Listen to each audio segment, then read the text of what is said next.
Good morning, good afternoon, and good evening to wherever you are in the world. Welcome to RCI Monday's Deutschland Masters. As the name suggests, we are allowing use of only German manufacturers from the main marques of Audi, BMW, Mercedes, and Porsche. And tonight we are bringing you round 4 from a cool and calm Paul Ricard in France. I'm your lead commentator for tonight, John Dalton, and alongside me is a new face I've not casted with before in the form of Phil Roberts, Ryan Mawson behind the cameras, and of course all the live stewards in the box. Welcome everyone. I must admit, John, it's a bit don't trust that sky at the minute up here down here in Paul Ricard, beg your pardon. Looks like it just looks a bit like it's going to threaten to rain, but have it under good authority that it's not going to rain tonight. But definitely don't trust the sky with clouds in, John.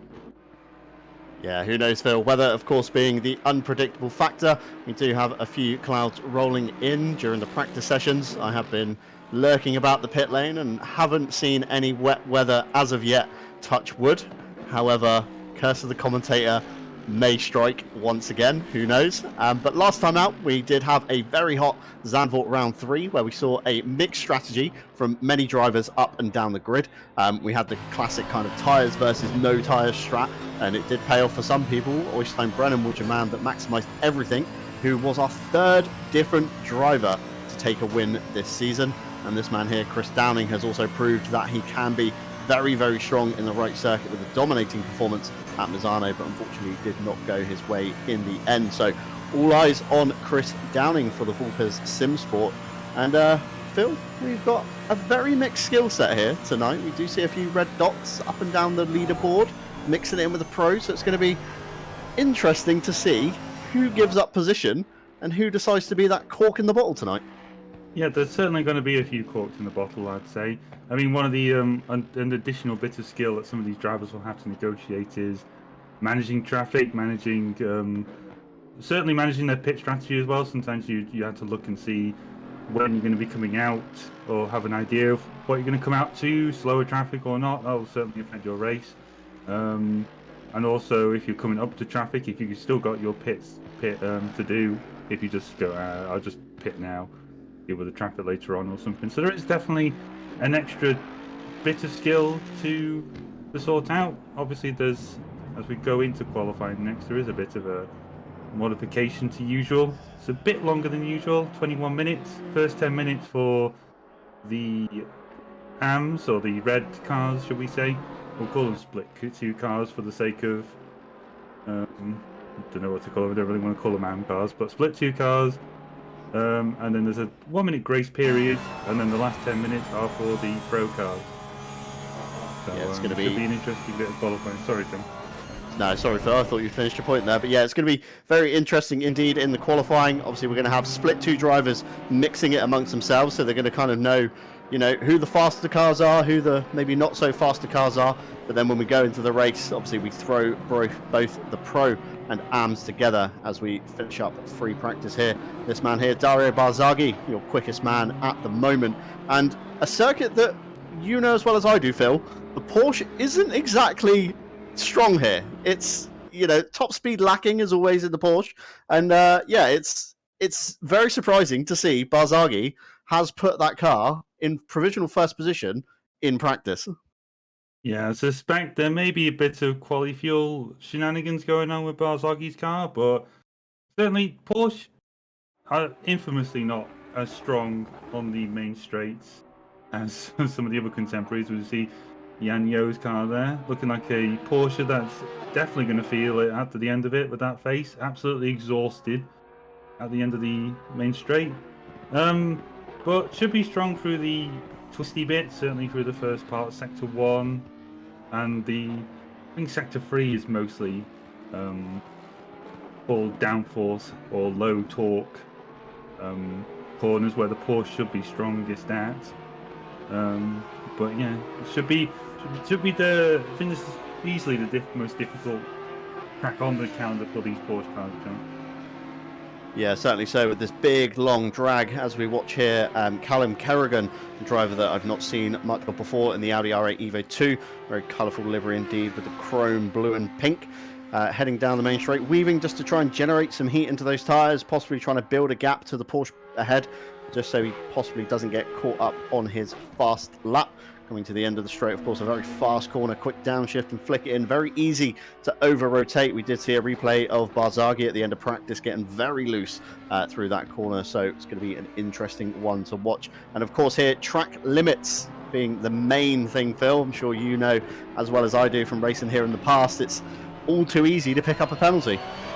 Yeah, indeed. I think one thing about Paul Ricard, I guess, is the perceived flatness of it, but also as well, there's not much in the way of, well, I guess landmarks is a good way of putting it. So sometimes, like particularly some of the circuits, you'll see like there's a bit of orange in the barrier, or some people in ACC just say there's like, oh, there's a bit of dirt in the grass to mark where they want to brake, where they want to turn in. You know, there's not much to go with Paul Ricard, and also, you know, there's, as I said, because of perceived flatness, it's very difficult to tell where your track limits are, and sometimes you can catch yourself being a bit too enthusiastic, and then you just get punished as Yanyo's just gone a bit too far over. I'm not sure if he's invalidated his lap or not. Yeah, it's going to be super close. Very, very frustrating. Sorry to cut over you there, Phil.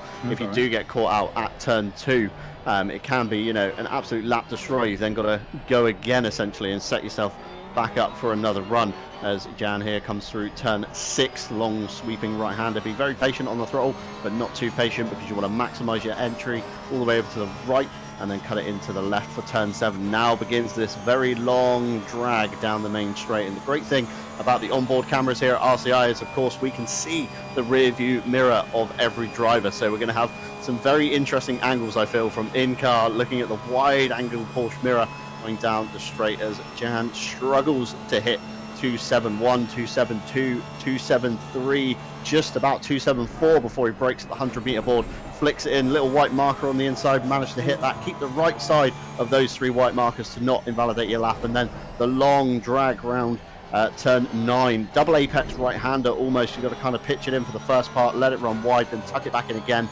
and maximize your exit for turn 10. Again, a very weird corner, almost like an early apex, turns out wide, turns in again for the second part, and again those white boards on the right do denote track limits on the exit of 10. This is technically 11, although not so much of a corner, braking hard into 12, and again it's a lot of kind of double apex rights where you hit the first apex, let it run wide, then turn it back in again, and then a very tight corner for turn 13, being very careful not to run too wide as Jan comes towards the line. He'll be our first car to cross if the lap was valid. As Phil mentioned, it was a 1:56.612. And of course, Janio comes ahead of, Kerrigan, who also sets a time that I can't quite read on our broadcast, about a second off, so about a 1:57.6. And Jan then goes again. So these guys do have multiple shots at this one, Phil. If you were in this session, would you fuel your car a little bit heavier to get a few more laps out of the Pirelli tyres, or would you go for 2 kind of shorter stints to try and minimise the weight carried on your car? So, because it's like I'm not really the world's strongest qualifier, like, at all. I don't enjoy putting the car to the limit so much. I mean, we did spot Yanyo through, I forgot what it's called now. It's not Sinya's. Sinya's is like the long right-hander, but the double apex one, I forgot what that one's called now. But he had a bit of a minor moment, a bit of oversteer that he had to give a bit of opposite lock correction for, but neatly adjusted. But I tend to, with qualifying, fuel up for the whole event and then just drive around for 10 minutes. That's all I tend to do, really. I don't really I just like to get into a groove first and then try and go for it where I can. But I'm certainly not the sort that, I know there's certainly people that enjoy that sort of thing, but or find it faster. It certainly is a bit faster because you're using less fuel, but I tend not to be the sort of person that can make a lap on it, if you will, John. Yeah, I'm certainly with you there, Phil. I always find, especially in ACC, the Pirelli tyres tend to take about 2 to 3 laps to really kind of get into their window. The out lap, of course, very gentle, ease them in, and then the second lap kind of push a little bit harder. But then the third and the fourth lap is where I find they really come alive. And this man here, Richard Phillips, has certainly come alive for the RPMS SimSport boys in the number 22 Mercedes with a 1:55.572. Our fastest of split 2 as Jan comes across the line to take another lap with a 1:56 flat. nearly 156.027. Although Phillips has really set the bar quite high for split 2. It won't even surprise me if he's ending up mixing in with some of the split 1 boys. As we ride on board, we're now going to see how much the Mercedes has in a top speed figure. I was doing some spectating in qualifying, made some notes. The M6, we do have a few M6s in the grid today, hits 280 kph, 280. The Mercedes Evo, the car we're riding on board with now, matches that. I did see a couple of cars, although Phillips struggling to hit the 280. I think Chris Downing must be running a very skinny wing setup indeed on his car, because he has hit 280 in the practice. Very wide indeed, nearly runs to the left-hand side of those white bollards, something you don't want to be doing in qualifying.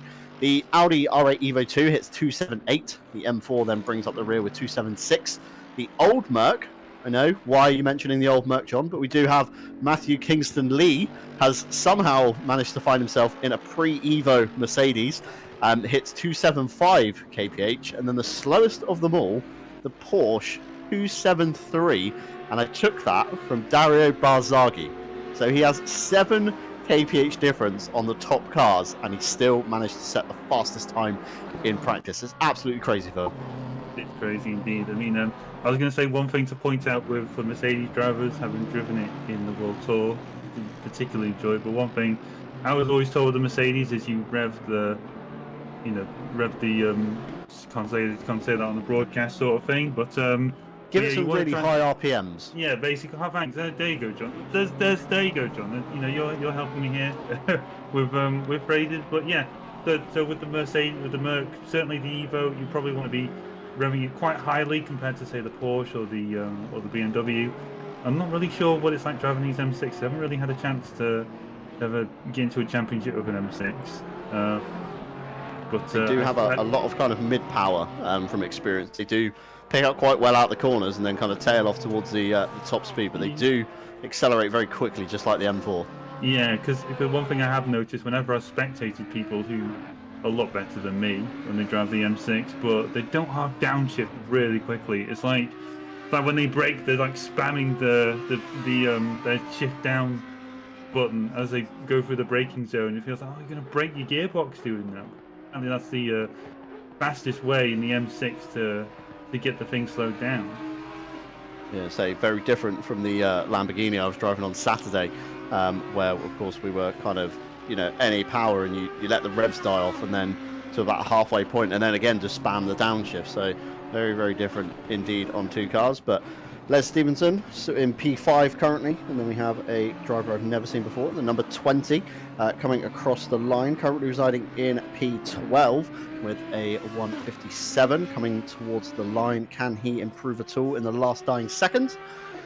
Comes across the line, jumps up to P6 with a 156.667, just behind our very own RCI Les Stevenson. We do have a couple of staff members racing tonight, of course. We have Tim Ireland, who is, of course, the event admin for the Deutschland Masters, and we also have Les Stevenson, resident RCI racer and staff member.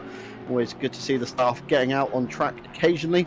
We do occasionally find time and let them out of their boxes towards the end, as we see a very wide Audi R8 going super wide at turn 8. Definitely stopping and abandoning the last minute of his qualifying. Martin Foster for the RPMS boys again. Quite a lot of RPMS Sim Sport cars here tonight. We see Phillips at the top of the time with a 155.192, and the closest driver that's got to it is Yan Yao, who is half a second off. So flick to a race replay here. What are we watching? We're watching very own RCI Tim Ireland here, coming into turn 9. Pitches it in. Steering goes a little bit the other way, and that's the main problem with turn 9. Is it's very, very easy, as I said earlier, Phil, to get oversteer. Yeah, indeed. I think it's partly because you're not through signals. You're not really braking as hard. You probably, as you said during your initial talk with Yan Yo's first lap, you're just dabbing on the brake and then shifting down. Not really. I mean, there's certainly weight transfer, but not as much. Whilst through here, you had to brake down to third, like from 5th to 3rd gear, as you go through the initial turn in, and it feels like an age as you try and get the car through the corner to hit the second apex. And sometimes, like, it can catch you out if you're not patient at all. As we watch Phillips, I'm not really sure where he is on this lap at the minute, because we've certainly gone, unless this lap is just ridiculously long, but we've just ended the had the pro cars or split one cars just come out of pit lane now. I think Phillips is probably the last car to finish his lap. We'll see where if he can improve on his 55. We'll call it 55.2. He has a 54.9, John. Certainly a very high bar for some of these. I'd say some of the mid-pack split one cars to try and beat. Yeah, certainly so. It's going to be very, very interesting indeed to see what those guys can do, as we see Daniel Crinzen here, possibly the very last driver of the split two guys, finishing up his lap, coming around turn 9 in towards turn 10 in the M6. Going to be trying to get it turned in. Very boaty car, the M6, always quite tricky to get turned in sometimes with the awkward driving angle. You do tend to sit very low. It's very hard to judge where the bonnet is. Lets it run all the way to the right before cutting it in very late to the left of the penultimate corner. A little bit of oversteer, dab on the brakes again, chucking it into the hairpin. Want to try and straighten the wheel, get on the power as early as you can, run towards the line for Daniel Crinzen in the RPMS SimSport M6. Crosses the line, but no improvement on that lap, Phil. And that will be the last of our split two drivers to cross the line. Yeah, sorry, John. Got across you there. I was going to say, like, another part of this track which I find a bit frustrating, but also pretty easy to avoid with, again, patience, is that last corner, that exit curve just on the left. I think Crinson just had maybe a half a tyre on his left side, just going over those little sausage curves beyond the curve. I'm not sure, but obviously they can ruin your exit if you can, as we watch Nicole Fox negotiating the last. I think we're through the penultimate corner here. Yeah, we are indeed. As we're all stacking up for the pros first slice of the cherry. Now, who do you think is going to be on pole today then, John, in split one? It's so hard to call split one. Like I say, Phil, every week we've had a different winner within split one, round 1, 2 and 3. Oystein Brennan being your latest winner last time out at Zandvoort. But Barzaghi putting it on pole in the practice session. I think my money is going to be quite high up with him today. Although Chris Downing's car, I have seen the speed that thing generates down the Mistral Straight, and holy hell, it's quite quick as we ride on board with the Vulpes SimSport number 23 car, maximising his exit there, being very careful of the white cones on the right. Look to the Motec top right corner, we see the speed climbing and climbing all the time. We hit 250, we then quite quickly hit the 260 mark, and then we hit the 270 mark just at the exit of the Formula 1 chicane. And this is where Barzaghi's car would top out. 273, keeps going, 278, 279, and he just about tickles 280 before dabbing the brakes and throwing it into turn 8. And if I was Barzaghi, I would be very, very scared knowing this nugget of information, Phil. It's not going to be an easy car to defend. No, it's certainly not. But one thing that as we keep alluding to, the Porsche is quite good at is through this next section that Downing is negotiating now, through some of these like high-speed turns, through Seniors and the double right-hander, and through some of these low-speed corners as well. Merc, because of its whatever you want to call it, anti-dive that it has on the front, you can't really trail brake. It's very difficult to throw the weight around in that car as much as say the Porsche is. And Porsche is probably a bit more to the point where it probably feels a bit unstable to the untrained set of hands. But yeah, it's solid laps so far. Barzaghi's already beaten Phillips' time, down in second, third, so I beg your pardon, Boardman fourth. It's a fairly strong set already from the split one guys.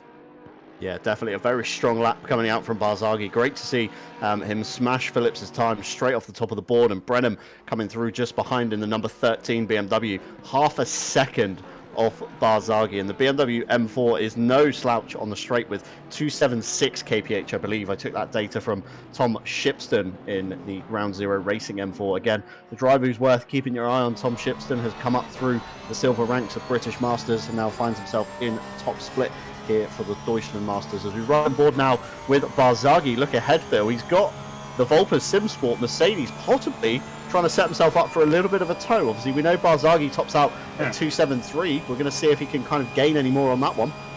Yeah, indeed. It's probably a good idea for Barzaghi, certainly, to be, as you say, to be trying to manoeuvre yourself to be behind someone. Because obviously, as you say, a Porsche, you're not going to be catching anybody up on the straight anyway. But if you can get even that 1 or 2 extra kph, it is an advantage. As I said, it goes over that, just that inside curve of Sydney's a bit. I think that just threw his car just a little bit towards, closer to those invalidation boards, I don't know what you call them, John, the track limit boards, a bit closer than he probably wanted to. Nice and neat and tidy through here. As you can see, just how, I mean, I'm not really sure if this is just a concertina effect, but we certainly feel like we're catching up with this Merc in front through just these 1 or 2 corners alone, as Merc just lets him through. Probably invalidated his lap through that last corner. But yeah, you can certainly see the advantage that these cars have through the final sector. As we move on to Brenham now, not really sure where his lap at the minute. I think he's two tenths up at the minute coming through the last corner. I think he's had a bit of a bad exit through there. Just lost a little bit of time, but that should be enough to take him to P2, and it is. Very solid slight gain, on Barzaghi there. Closes the gap down to 0.418, and this lady here, Nicole Fox, in the 314 Audi R8 Evo 2, comes around the first sector to begin their next lap, with Jordan Daly ahead in the Mercedes, possibly looking for maybe a little bit of a tow again, possibly people trying to work together, but looks like they run very, very deep indeed into turn 3 and 4, possibly losing a lot of time there. Needs to maximize the run, but has abandoned it, allowed Brenham to pass into turn 5 and 6, onto the straight, see if Brenham can improve his lap at all. 3 minutes 15 remaining here in qualifying, still plenty of time to be had as we ride on board with the Norwegian in the Team Schnitzer Tribute. 250 kph comes up fairly easily for the M4, and then it kind of tends to run out a little bit of a puff in gear 6. Hit 270, where of course the Mercedes was doing about 273, and then 275, 276, 277 just about before dabbing the brakes, flicking it in. A big dab of opposite lock there, nearly lost it. Very, very easy when you run such skinny wing here, Phil, that you dab the brake, you flick it in, and all of a sudden your rear is overtaking your front, and you're kind of backwards in the anti-cut stuff, thinking, what just happened? Why am I here? Yeah, it's a bit reminiscent, say, of some skills you probably see in a rally car more than in a race car, probably. But yeah, just a little bit of a scare for Brenham. Not major dramas at all. I have had a quick look over to the stewards box and just noticed we have got a note through, John, to say that one car in the split 2 lot, which is the 707, which is the car Crimson, did start his lap later than he was told to, so he will be starting from the back of the grid. Not very good indeed for the RPMS SimSport boys. Obviously, M6 with the strongest top speed here this week. You did kind of want to, make hayway while you could. Stewart is telling us they were P4 of the AMS. Colin Morgan with the notes being passed over. P4 of the AMS didn't gain a grid position, but they did improve their time slightly. So slight improvement from the stewards. It's being deemed as not applicable this time, and the M6 shall be shuffled to the back of the grid. Very unfortunate, however, 280 kph at the back of the grid with a lot of cars in front of you for slipstreaming, Phil. It's going to be an absolute rocket ship on the first lap down the Mistral Straight. I'll point out as well that your back of the grid is probably the scariest place to be sometimes, particularly with how many cars we got? 36.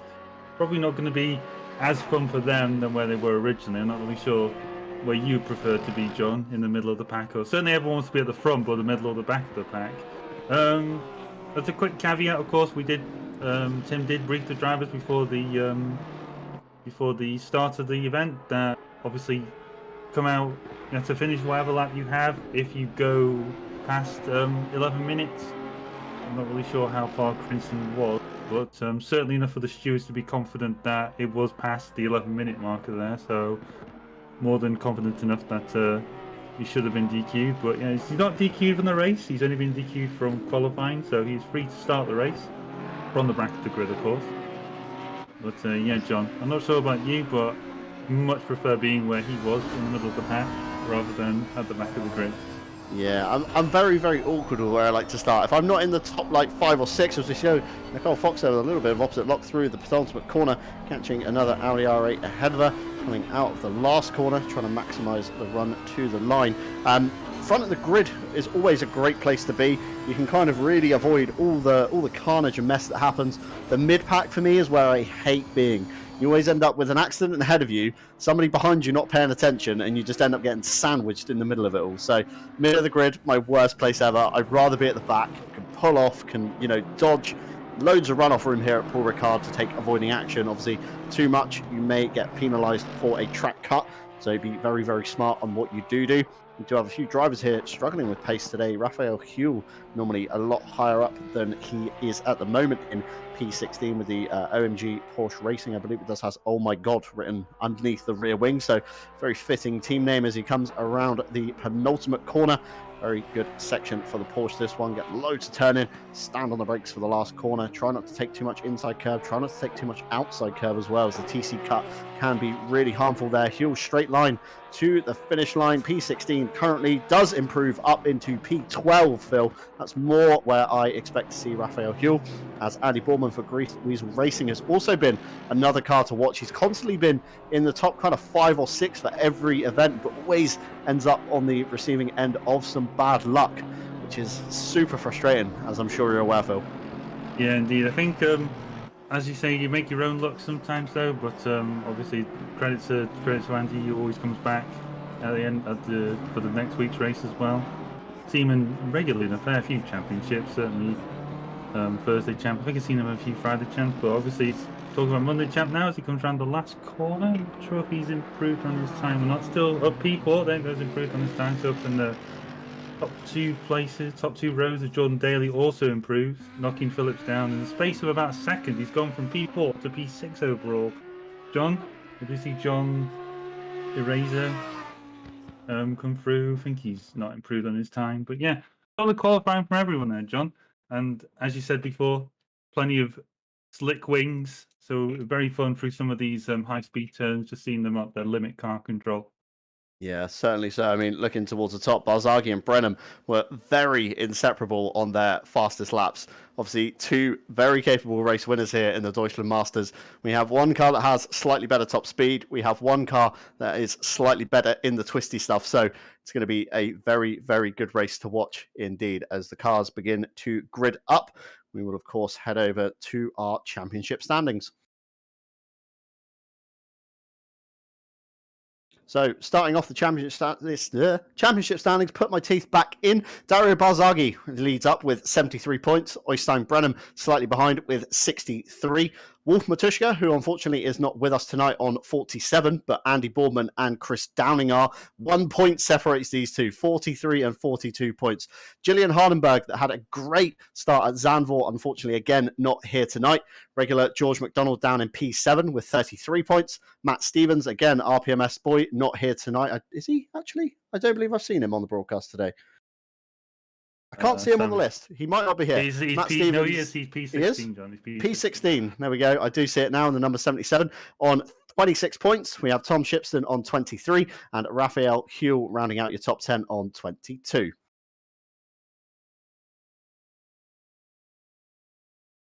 We then move to page 2, Nico Kumpu with 21 points, Jordan Daly 18, Paul Cramp with 15, John Eraser 14 with a tie with Joe Tomlin, who also has 14, Mikhail Nemsak on 12, Mark Ham on 9, Rudy Filmolter 8, George Kiyakowski on 6, and Luke Stokes on 5 points. And that rounds out your top 20 in pro. Moving on to page 3, a lot of reading tonight. We have Roskam on 2 points, Nicole Fox, recent sign-up on 0 points, Matthew Kingston-Lee, again a recent sign-up on 0 points, and everybody with a dash at the end has unfortunately signed out. Now, moving on to what we are going to call our red drivers tonight in the AM category, aka Split 2. Les Stevenson heading up the top of the points with 84 points, Jan Yao with 76. We have Insane coming in with 75 in the 133 Audi, Porsche even, sorry. We then have Richard Phillips on 67, Mark Brown 62, Richard Whittle on 42, Young on 27, joint with Daniel Crinson, who is starting at the back of the grid on 27. Number 20 with 23 points, and Manso in the M6 again with 23 points. That rounds out your top 10 in Split 2. Moving to page 2, David Grunston with 20, joint tie with Kerrigan, also on 20. Keith Whittle on 16. Tim Ireland, very own RCI staff member, on 12. Martin Foster on 7, joint tie with Wagner, also on 7. Richard Hutchings on 4. Charlotte Robinson on 3. Roos and Hauser, both to score 0. And moving on to the final page, we have Racer, Berner, and Van der Linde on 0 points apiece, and that rounds out your Split 2 points. So very close in Split 2. I've not been following much of it, obviously broadcasting only Split 1 here at RCI TV, as we have Ryan Mawson with some fancy camera work here from the circuit of Paul Ricard. I'm not too used to seeing Split 2 being that close, and obviously with Split 1 drivers, looking up and down the scoreboard, we have, Phillips in P6, we have Yao in 14th, we have Berner in 17th, and Whittle in 20th, all mixing it in with the pro guys. And this is going to be a very interesting race, because we used to have pro and silver sharing a grid, and what used to happen, the silver guy used to get ahead of the pro guy. The silver guy, well within his rights, wants to fight, holds up the pro guy, and all of a sudden, there's a cork in a bottle, and you have a massive train of cars all wanting to get past one car. And if this happens tonight, this could prove for some very interesting fights up and down the grid. And I think some people are going to start, they're going to want to work together to get forwards. Whether or not we see any bump drafting tonight, Phil, I'm very interested to see. Yeah, I mean, I'll go back to what we said at the head of the broadcast. Like, part of being a good racing driver is being able to manage traffic. And obviously, you do have the option to pit. If you are stuck behind someone, you're not forced to overtake or force your way past somebody. So obviously, if you feel like you can just undercut them through the pit lane, then go for it. But yeah, we'll see. John, I think it's going to be a little, as you say, a little bit interesting. As you say, people are free to race each other. I personally, not the keenest on racing people who are a lot faster than me, but some people enjoy the challenge. And obviously, that's one way you can improve as a racing driver, is by racing with people who are a lot faster than you. Learn new lines or learn different ways of approaching a corner. Certainly is another way of getting faster. So hopefully, even if some of these, as we're going to call them, I'm not going to call them red guys, are we, John? Split 2, red guys, red dots. We'll go with Split 2. Let's go with Split 2. Yeah, some of these Split 2 guys should go out and enjoy it. Obviously, racing some of these guys in Split 1. But yeah, we may see, as we said, like just managing your way through the traffic. I keep saying that. Obviously, there's a key for tonight's race, I think, John, is just how well some of these people get through the inter-split traffic. Yeah, I think overall road position is really going to prove a good point here, Phil, like you keep saying, with traffic management. If you're stuck behind a Split 2 driver and you can't find a way past within 2 laps, just pit. Pit window opens at the end of lap 1. You might even see some guys diving in very, very early to get the clean air. We have seen it before at RCI on Mondays. The earlier pitters get a nice block of clean air, pound in the laps, and then when everybody else starts pitting, suddenly you find yourself gaining a lot of free real estate as the cars come around onto the Mistral Straight of turn 6 and 7. Going to be very crucial to get some heat in the tyres today. Very cold France, for the south of France anyway. 6:06 a.m. in the morning. The track is 19 degrees. The air temp is 19 degrees also, so it should be perfect for these Pirelli tyres. And I think we're going to have another tyre versus no tyres fight on our hands today, like we saw at Zandvoort. Obviously, some turns here at Paul Ricard can really cook the front left tyre. Obviously, you've got turn 8 very fast, a lot of G-force under load on the front left, and also turn 9 with that double apex that kind of goes on forever, and you think, is it going to end? Just watching your tyre temp creep up and up and up. However, moving on to what we have here at RCI, just while the cars start to grid up. This week we're a little quiet here at RCI. Not too much going on other than Monday tonight, obviously Deutschland Masters, and we do have Night Owl this week on Saturday night. Heads to Kyalami, where whole man here, Dario Barzaghi, took the opening round win at Indianapolis. So Barzaghi having a bit of a rip through the RCI Championships this month, which is great to see. October 2nd brings us a new one-off GT3 2-hour event. Team up with a friend or tackle it solo as we head to Watkins Glen stateside for 2 hours of GT3 racing. And October 22nd, we of course have a one-off event, Porsche versus Porsche versus Porsche, where we take a GT3, a GT4 and a Cup car all in one event for some multi-class madness with the 4 hours at the Nürburgring. You can of course sign up and pre-qualify if you want to for any of these events at any time by visiting racerci.com. And this lady here, Nicole Fox, no stranger to an RCI event, seen many times through various championships in the 314 Evo 2.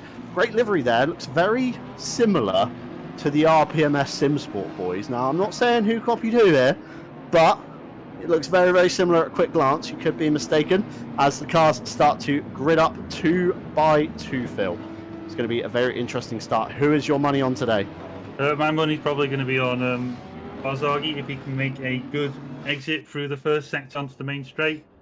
I think we discussed this briefly before either on the broadcast or just before we went live, whether, because I think we said like Porsche round here is probably going to be like a Porsche round Bathurst. You got to make, if you want to win this race, you got to make sure that you are ahead before the main straight, or at least a significant distance ahead. So key for Barzaghi is going to be making sure Brenham is certainly behind him, and also has to be a good chunk behind him to protect that lead through the straight. Definitely so. 0.6 is the magic window we'll be looking at on the timing board for slipstream range here in ACC as the drivers grid up 2 by 2, some closer than others. Brenham on the outside, Barzaghi on the inside as the green flag dropped at a great start from Dario Barzaghi. Gets a real overlap on Brenham from what I'm seeing on this camera angle. We have cars 2, 3 wide, maybe even 4 wide towards the back of the grid, and Barzaghi here from Helicam takes the lead into turn 1. Of course, the inside line, the much favoured line, is cars in the midfield 3 wide through turn 1. I believe Tom Shipston, Richard Phillips for the RPMS SimSport, and possibly Jordan Daly maybe in the mix, or is that, sorry, Chris Downing in the Volpers SimSport car as they filter back to 2 by 2 for turns 3, 4 and into 5. George McDonald looking to make a gain on Richard Phillips up the inside, then turns to the outside. Going to want to be sticking very close to that Mercedes indeed, as we see one yellow flag for one driver in between turns 2 and 3. Just have a bit of a misfortune as we come onto the straight now. All eyes on Oystein Brenham. He is very close indeed to the back of Barzaghi. I believe Joe Tomlin was the unfortunate one off the line out of turn 2. As look at the gains from that M4 field. 275, 277, 278, 79. Barzaghi goes defensive. The M4 hit 280 up into turn 8. Barzaghi on the inside, Brenner on the outside. Cannot make that work there, but keeps it the right side of the cones. This is absolutely great racing, Phil. Indeed. It was very was just about enough for Barzaghi just to keep ahead there. Did the right thing, moved over to the right-hand side, covered the entry into Signes, so Brenham could not take a decent line through there. Brenham had a bit of a moment, I think, with that skinny wing setup, probably just understeered a little bit too much as he came through. We're still on cold tyres, obviously. They've only been through a brief warm-up lap, so we're probably going to see these tyres warm up in the next couple of laps or so, as Barzaghi now about half a second in front. Certainly Brenham's not going to be with him through the first turn. He's going to have to try and build himself up as we see Bill and Wayne to come into the pits very early on indeed. Probably a good idea if you're mid-pack, I'd say, John. If you feel like some people are in front of you holding you up, you just pit early, have some nice clean air. If you have a lot of faith that if you're consistent enough on your own. Yeah, certainly so, Phil. Rudy Philmotter looked like a very late call from Rudy to come out of the mid-pack, saw himself sandwiched in between a few split 2 drivers and thought, you know what, I'm having none of this, I'm not going to be fighting this, I'm going to pit now, get myself out of sync with everybody else, and then come out into some nice, clean, fresh air, where of course Rudy can pound in the laps. And like you say, if you have faith in your consistency, you can certainly get that done. As we jump on board the Helicam again with Oystein Brenham's car, looking to the back of Barzaghi hugging the right hand side of the Mistral straight, not giving Brenham the inside line at all. The only way he's going around is to the left. Brenham darts to the left, has the outside line for turn 8. He's got the overlap, certainly, Phil, definitely, as Barzaghi surrenders and pulls in behind to try and get that little bit of slipstream to see if he can pull himself up behind the M4, but alas, not unfortunately. Brennan does take the lead from Barzaghi, although still 56.5 minutes to go, Phil. Absolutely anything can happen right now. Like we say, with track limits, can especially be very easy to get caught out, and so what Brennan's got to do now is basically head down, forget Barzaghi's even in the mirror, and just try and cleanly drive away. As we see a bit of elbows out racing there from Nicole Fox on Richard Phillips, I believe, trying to edge out the RPMS SimSport driver, although split 2 driver, no slouch here. Great performance in qualifying and even greater performance in the race. Currently resides in P7. Nicole Fox and Chris Downing ahead. Phillips is going to certainly want to have that position back off Fox, I feel, and Tom Shipston in the mirror again. No slouch in the split. Yeah, you got to be a bit careful sometimes with these TV cameras, and some moves may look a bit more harsh than what they actually look like. But yeah, obviously Nicole Fox probably didn't quite see Phillips in a peripheral, but that's fair dues. Nothing really happened there, to be honest. So probably just some sort of racing incident, I'd suggest there. But yeah, certainly Phillips isn't really doing his name any bad with this performance so far. Nice and clean. I think he went, like you say, the first lap he was 3 wide with Shipston and Downing. So yeah, very clean start from those pair. Because I was looking at that 3 wide coming through turn 2 and thinking, oh, this is just going to end in tears. But fair play to all 3 there. Nice clean driving and racing from all of them. I'm being told, Phil, that I've not noticed this, but apparently Nicole Fox is in the pre-Evo 2 Audi. In the Evo 1, I'm being told. I'm not really sure on that one. I know that the Evo 2 has that. I think it is actually, because the Evo 2 has the rear wing struts like rearward. So in other words, they like reach around the back, so they're on the trailing edge of the rear wing. So I think that is the Evo 1. If we ever see an Evo 2 in this race, we'll probably see the Evo 2 have the rear struts on the trailing edge of the wing. Whilst you can see Nicole Fox's there's a Neil, and I do beg your pardon. Nicole Fox's car has these struts on the leading edge of the wing. There you go. You can see on John's car there. That's an Evo 2. Yeah, John Race's rear wing, the kind of over and under wing. So yeah, Tom Bryant ducking in the box to prove me wrong there. Thank you very much, Tom. Indeed. Every day's a school day here. We just assume the Evo 2 being the latest iteration of the R8, you know, everybody's going to pick it. Nobody's going to be mad enough to pick a pre-Evo car, unless your name is, of course, Matthew Kingston Lee, as you can see at the back there. Jan Yao getting very sandwiched between 2 pro drivers. We have, who have we got ahead? We've got Kwiatkowski ahead.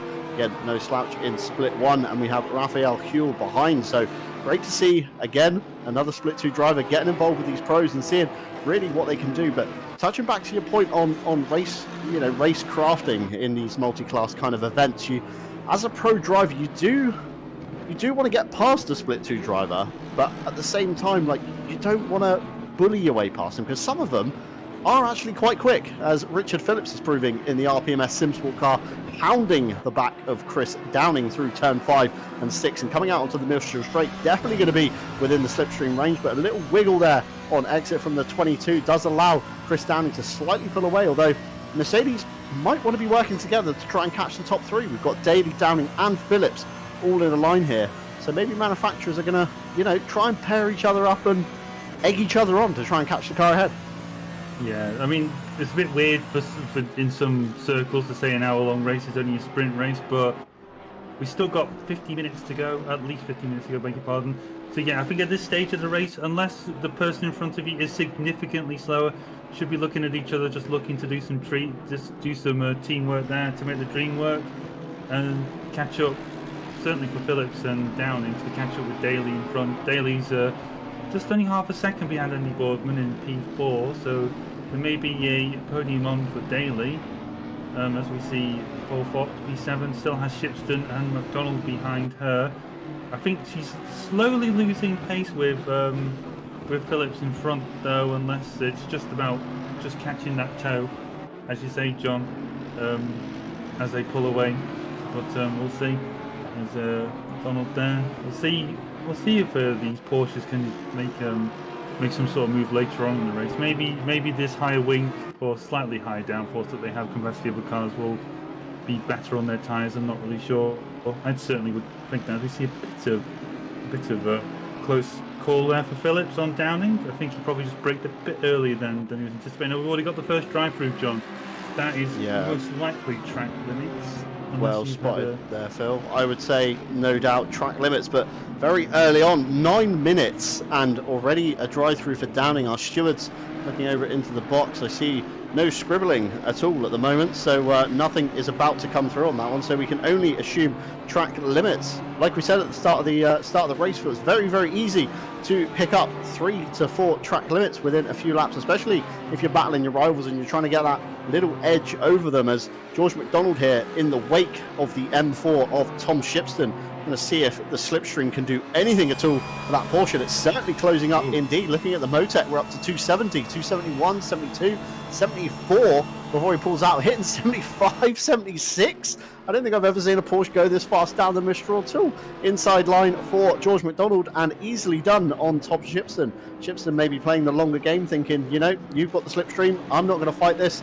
Next lap by, I'm going to be in your wake, and I'm going to come past you, as Nicole Fox does go very wide in turn 9 on the double apex right. Mark Ham, again, no stranger from Split 1 in the Last of Us BMW M4. Great to see video game kind of crossovers, essentially, with The Last of Us in the ACC world. Pounding the back of John Eraser 699. Again, no slouch to RCI events. I raced with him on Saturday over at the Circuit of Americas for the 12 hours on the first round of EWC, and a very good drive from John Eraser's team indeed. We were constantly swapping places during the race due to pit strategy, and the number 20 car here pulling alongside and allowing, I believe that's Tim Ireland through, and possibly even Wagner in the other M4. Very strange thing to do this close to the race. Oh, there's contact in the penultimate corner. 2 cars sideways, and the number 20 comes back across the racing line, and it's going to be a very awkward rejoin, sensibly backing up off the line. And it's a very, very awkward corner. If you're turning left, especially the left-hand drive car, your peripheral vision is essentially blocked by the A-pillar. So if you came round and round there, ignoring the yellow flags, which, by the way, you shouldn't do, there's a yellow there for a reason, so slow down. But if you were one of those drivers, that could have been very, very catastrophic indeed. Very race-ending kind of impact as Mark Ham sizes up the back of John Eraser's R8 coming onto the Mistral straight. Both drivers trying to maximise the exit that they can get. Gagnon just behind George Kwiatkowski. Will we see another Porsche slipstream move coming out here? The mouth of Jan's car absolutely screaming as it hits 6th gear with all the whine from the gearbox. A very deafening car indeed. It doesn't look like he's making much gain on the BDG Sim Racing 202 car of Kwiatkowski.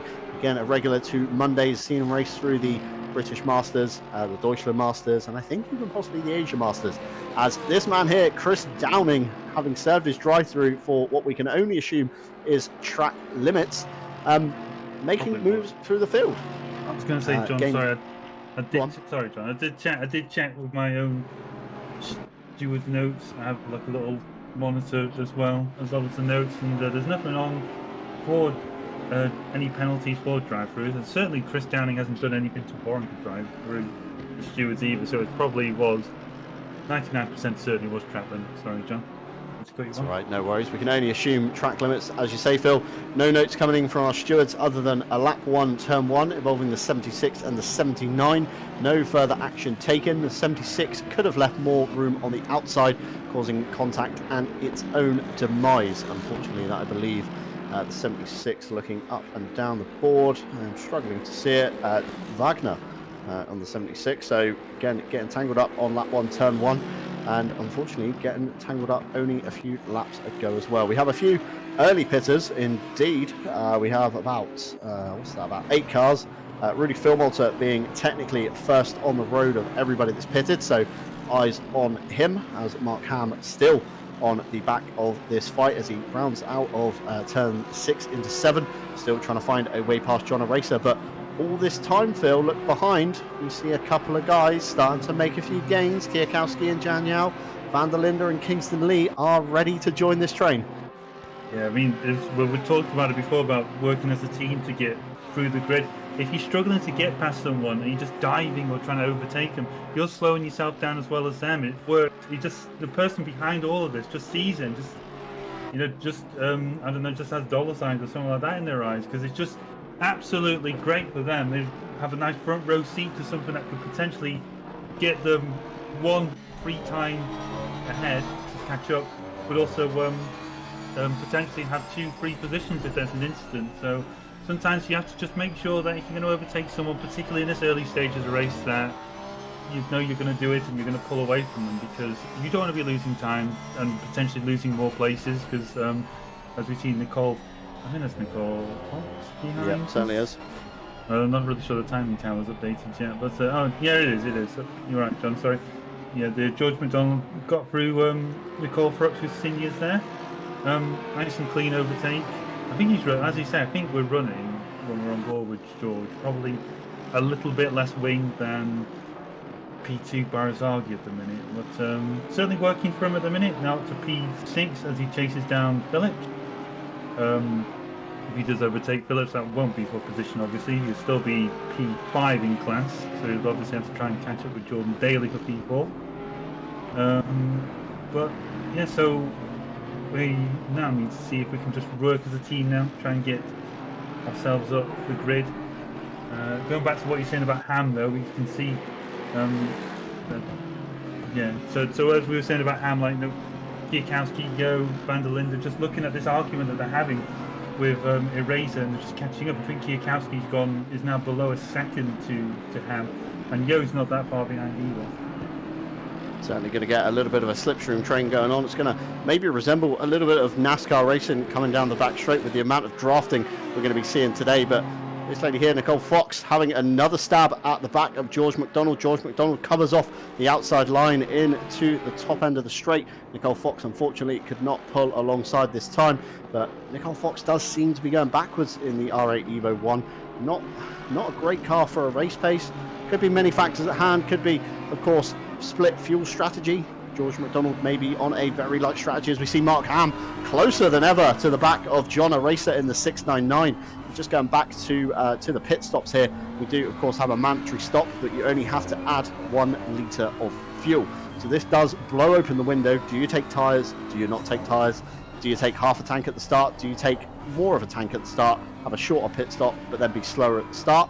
There's too many factors at hand here. Nicole Fox could be playing the long game here. We could be, seeing her maybe go longer than anybody else, gaining a little bit more free air, then diving in, having a short stop, and coming back out in the mixed, as Mark Ham is definitely closer than ever this time, and I feel we may have a move coming onto the Mistral Straight. Not close enough, of course, down into turn 1, although again, very close on the brakes there. John Eraser is definitely no slouch to Paul Ricard. I've seen him numerous times racing, and it's very, very odd to see John Eraser versus Mark Ham. It's a duo that I never thought I'd be casting, but here we are at Paul Ricard and Mark Ham, closer than ever. Definitely this time the move has to be on, but like we said, Kwiatkowski is now latching on to the back of Mark Ham, and of course just behind Kwiatkowski we do have Jian Yao, who's a little bit away down, but still close enough should anything happen between this trio. Coming on to the Mistral Straight now, nice clean exit from everybody. We're going to have Mark Ham with a tow of John Eraser ahead, and then we're going to have Kwiatkowski with the tow of Mark Ham in the middle, and let's see what carnage might be about to pursue, as Kwiatkowski is definitely gaining on the M6, reaching the top end of the LEDs on that Audi R8. All of them illuminated. Pinches Mark Ham to the right-hand side. We'll see the right-hand side will give you the inside line into turn 8. Kwiatkowski on the outside, Ham on the inside. Kwiatkowski, I think, backed out of that one, Phil. I think he kind of thought, you know what, I am not going to be the one that does the outside move. Yeah, indeed. I think some of the... I mean, obviously, if you are fairly alongside, then you are allowed to... You have the space, or you are allowed that space, but sometimes, particularly for seniors, you have no idea if you're on the if you're on the outside of that guy on the inside, could overcook his turn in and understeer into you. So it's probably just a better idea just to try and, as Kwiatkowski did, just back off. Sometimes you can obviously do the little switch back. I think seniors is a bit too fast to try a switch back, particularly because you have that double apex afterwards, which is really awkward to try and make any sort of move through, to be honest, unless you're firmly alongside. As we now swap to McDonald now. It's already Nicole Fox has taken him again, John, actually, by the looks of it. Yeah, Nicole Fox has certainly gained back the position from George McDonald that we did see switch places a couple of laps ago on the Mistral Straight. George McDonald last time out at Zandvoort, a driver that went right up until the end of the pit window on his tyres, refused to change them, then came out again and tried to make them last to the end. So hate to see how his Pirellis were last round, but hopefully he's looking after them a little bit more. It's, of course, something you don't always do in ACC. You don't always kind of push the tyres to the absolute limit. You know, typically if you have a pit window, it's normally a 30-second window regardless, and you might as well take tyres. Why not? As McDonald goes very wide there, keeping it just within the bollards, I believe. Possibly maybe a warning there. As we flick back to Mark Ham on John Eraser again. Still no movement in this fight. John Eraser's car is just slippy enough, I think, in a straight line to evade Mark Ham in the slipstream. But Kwiatkowski, we do know, can pull alongside the M4, and still Jan Yau's mouthed Porsche in the background waiting for a move to happen so he can maybe capitalise on something there. As these guys on turn 8 come round, like you say, Phil, no move to be had into 9. It's very, very awkward unless your rival kind of gets a little bit of a wiggle coming out of 8 and allows the run up alongside into 9. That's the only way you're really going to do it. But McDonald's Porsche, you can really see, works quite well through this final sector with all the twisties, gets great kind of turn-in, great launch as well. And Nicole Fox is going to be watching her mirrors all the time, trying to not allow that Flying Lizard Porsche through. And of course, if you do want to check out George McDonald, as those eagle-eyed viewers earlier might have seen, he does have his Twitch link plastered across the top of the rear end blade, as we were looking back at Nicole Fox. Sorry. Looking down the list, John Wagner has a drive-through in the number 76, and I have just been past a very long list of steward reports. So we're going to go from the top. We have a lap 1, turn 2 involving the 995 and the 133. 15 seconds for the 995. 995 misses the apex, takes out the 133, but position is returned. So the 15 possibly looking as a little bit lenient. Lap 1, turn 2 involving the 955 and the 707. Warning for the 995 for not holding the brakes after contact, causing a secondary piece of contact. Incident on lap 1, turn 3 involving the 476 and the 957. Racing incident, nobody's fault. The 76 was too close to the nil car on the outside. Did not leave enough room for 3 cars to go into a corner without contact. Nobody is at fault. Incident lap 1, turn 4 involving the 76 957. The 4 is down as a racing incident. Lap 1, turn 5 involving the 6 and the 141 racing incident. Lap 2, turn 5 involving the 995 again, the 707, the 133. 5 seconds for the 707 for braking too late. Bumps into the 995, who then bumps into the 133. Position given back. Incident lap 2, turn 10 involving the 707 racing incident. Lap 2, turn 11, 37 and 696 racing incident. Lap 3, turn 3 involving the 133 and the 76 racing incident. Lap 3, turn 5 involving the 696 and the 76. No further action as brakes too early for the corner. Gets hit by the 76 behind. 696 at fault and spin out. Finally, incident lap 3, turn 6 involving the 995 and the 696 racing incident. Lap 3, turn 6 involving the 696 and the 995 racing incident. Lap 5, turn 14 involving the 20 and the 76. That was the Wagner incident and the Audi R8 number 20 through the penultimate corner that we did catch on the broadcast. Drive through for 76, who squeezes the 20 onto the curb, thus causing a takeout. Lap 7, turn 2 involving the 37 and the 76. Drive through for the 76 for taking out the 37, position not returned. And incident involving the 76, disqualification for the 76 for exceeding the penalty points that we do have here at RCI. Of course, you can only pick up so many penalty points in a single event before the stewards look upon you and say, no more racing, shut your garage door, let's call it a day. Yeah, indeed. We talk a bit, John, about because obviously we do want people to race here, but obviously if you're going to be disruptive, should we say, to other people's races, because we're all here to have fun today, aren't we? So if we're out here being a bit of a danger to other drivers on track, not saying that people do purpose, 99% of the time often it's just a little bit of a lapse of judgment, but sometimes if you have too many lapses of judgment and you don't recognise that, because obviously you do have as you mentioned, a few of those penalties. There was a few takeouts with the position given back, so you recognise you were at fault and you try to make amends. So you do get a lower penalty, lower LP for that. But yeah, 2 DT. I just noticed it was like 2 DTs in the space of a couple of laps there. Yeah, so lap 5 and lap 7. So yeah, not But the best day out there for the 76 of Wagner. As we see a bit of a train here now, John. Yeah, this is what we were saying earlier, wasn't it, Phil, about the kind of trained essence that you do get here at Paul Ricard. We have had a position switch. Kwiatkowski has made up a position on Mark Ham. Certainly, Mark Ham was sizing up John Eraser, but unfortunately could not make the move stick.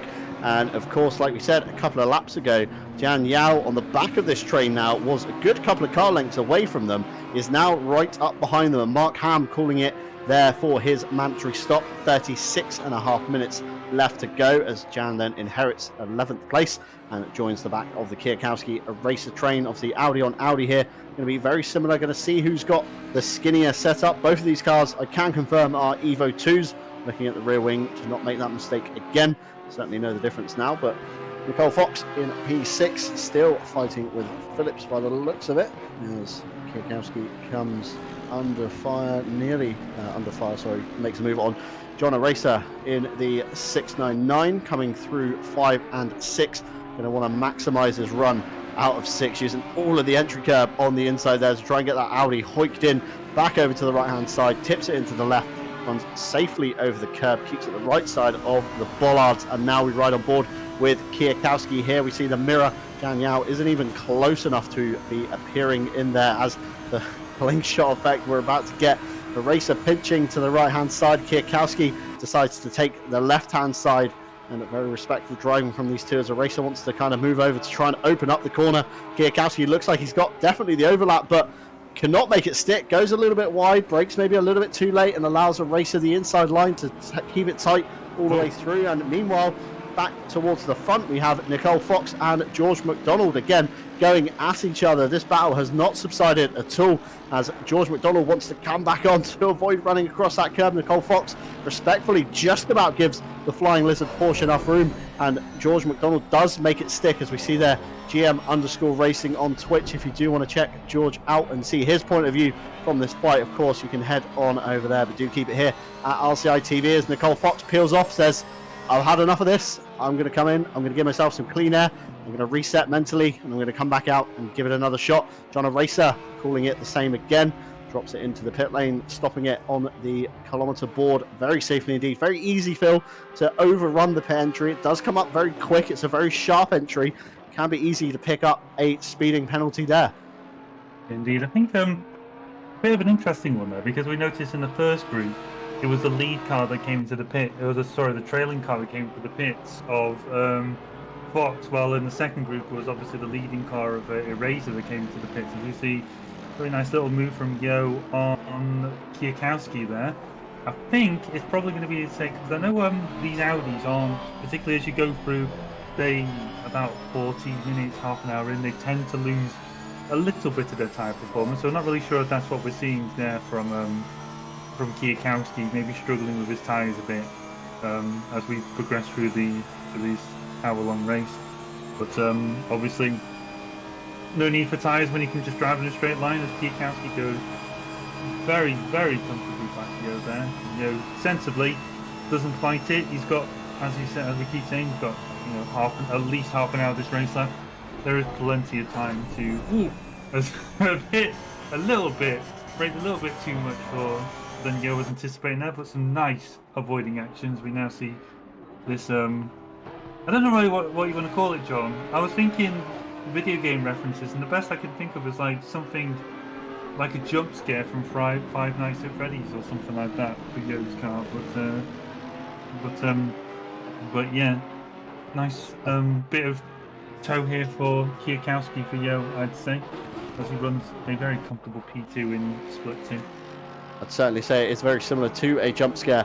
It's always that moment when you're kind of driving, and as we see here, Matt Stevens getting chopped off by the 133 Porsche ahead. As we look to the split account of Matt Stevens, 2 cars ahead, does have the inside line in that RPMS Simsport Porsche number 77. Takes the inside line away from the 133, does get the overlap down into turn 9, and a clean move done there. And this allows Stevens now to attack the back of Tim Ireland. Stevens, of course, has pitted. Tim Ireland has not pitted at the moment, so maybe Tim might look in his mirror and think, oh, this looks a bit dicey behind me. I'm gonna call it here. I'm coming in, boys. You crack right on. I'll see you in a few laps time. as they round through turn number, what are we? Turn 11 into 12. Penultimate corner, obviously, before tucking it into turn number 13. This battle's still very much alive as Tim goes very wide indeed. If he does want the pit lane, he's gonna have to go again because he's got Stevens on his right hand side, and luckily Tim Ireland does go straight on and doesn't decide to suddenly take a pit stop. But we just see the Porsche does not have the legs on that M4 at all. Tim was alongside, and now he's definitely ahead coming into turn 1. But going back, as we see, Mark Ham there. Mark Ham with a very late dive on the 133, not taking any prisoners today. Possibly a little bit wide on exit. Want to be very careful indeed on the old track limit side of things. Obviously, if you've not got many at the moment, you kind of want to keep it that way in case you do cheekily need to use a few. As we see M4 on M4 action, Tim Ireland deciding to give up the inside line again. Very sensible racing from Tim. Sees maybe a pro car is getting involved, but of course he has allowed the door open for the 133. Both of these cars are still yet to pit, so Tim maybe not realizing that the 133 of Ismail was as close as he was. However, see the straight line speed of the M4 should claw him back that position. Oystein Brenham, the first of your top 8 essentially on the road at the moment to pit. Going to see where he comes out, maybe calling it a day. Allows Andy Boardman to come through, and Barzaghi, of course, to take the provisional lead as Tim Ireland here in the slipstream of Ismail's Porsche comes up the inside into turn 8. Going to firmly take that position back, but I think Tim's a bit hesitant on the brakes there. These two guys maybe not used to racing side by side as much. Tim playing it very cautious, very sensible through turn 8. Very easy to get wrong, especially on the brakes. We saw Brenham in qualifying with a big dab of opposite lock in the M4. Last thing you want to do is tap the brakes, opposite lock, and all of a sudden you're in the door of your opponent and you're both spearing off into the wilderness of the French countryside. Nicole Fox, of course, a car that has pitted, is the first on the road at the moment of those that have pitted, I believe, other than Jan Yao, who's come in now and cleared their stop as they leave the pit lane. Oystein Brenham coming out now, P14. This man has a little bit of traffic ahead of him in the form of Nicole Fox. Whittle as well, still yet to pit. Of course, could be an easy position to be gained there. And then a little gap. So if Brenham can clear these two, he certainly opens up his options. So hopefully Whittle pits, that allows Fox, and then hopefully he gets close enough on the straight to then sail past Fox into some clear air, and then, of course, towards the front of the grid. The last thing you want to be doing is losing time behind your rival when Barzaghi's got free wake ahead of him. He can stretch his legs all he wants in that Porsche, drilling some laps, trying to open up a gap before pulling his car into the pit lane, as Whittle here struggles, even in the slipstream feel of the M6, to draw alongside him in the Mercedes. Yeah, indeed. I mean, going back to what we were saying about pit stops, just had a note from our broadcaster Ryan Mawson pointing out Brenham's had a bit of a slow pit stop, so that may be a bit of an advantage for Barzaghi, depending on how well he does at his stop. Could be that he just has extra fuel or something. But yeah, it's been pretty impressive bit of driving so far from Fox. But yeah, so we'll see where we come out. But I'm a bit lost now, John. But could it be that Fox has possibly not taken tyres, whereas Brenham has taken tyres? I mean, Brenham stopped very, very long indeed. 1 minute 6 from pit in to pit out. Nicole Fox with a 43-second stop. We've got John Racer 40 seconds, Jan Yao 40, Huell with a 40. I mean, those that have pitted are all in the 40s, with the longest stops being towards the end of the field with a 1 minute 28, obviously, to fix any damage. Richard Phillips with a 1 minute 10, very similar to Brenham's time. So could we be seeing a slight tyres versus no tyres scenario again? Are we going to be praying that Nicole Fox's tyres possibly fall off a cliff in the next 20 minutes, whereas Brenham's going to be on a nice fresh set of Pirellis that's going to sail on past? I wouldn't say Paul Ricard is one of those tracks where tyres versus no tyres is going to be a thing, as Chris Downing, we've kind of forgotten about, down in P25 on the comeback drive of his life, currently up to P23 after crossing the timing line, jumping some cars in the pits. Next car to dispatch is a yellow Porsche of Berner.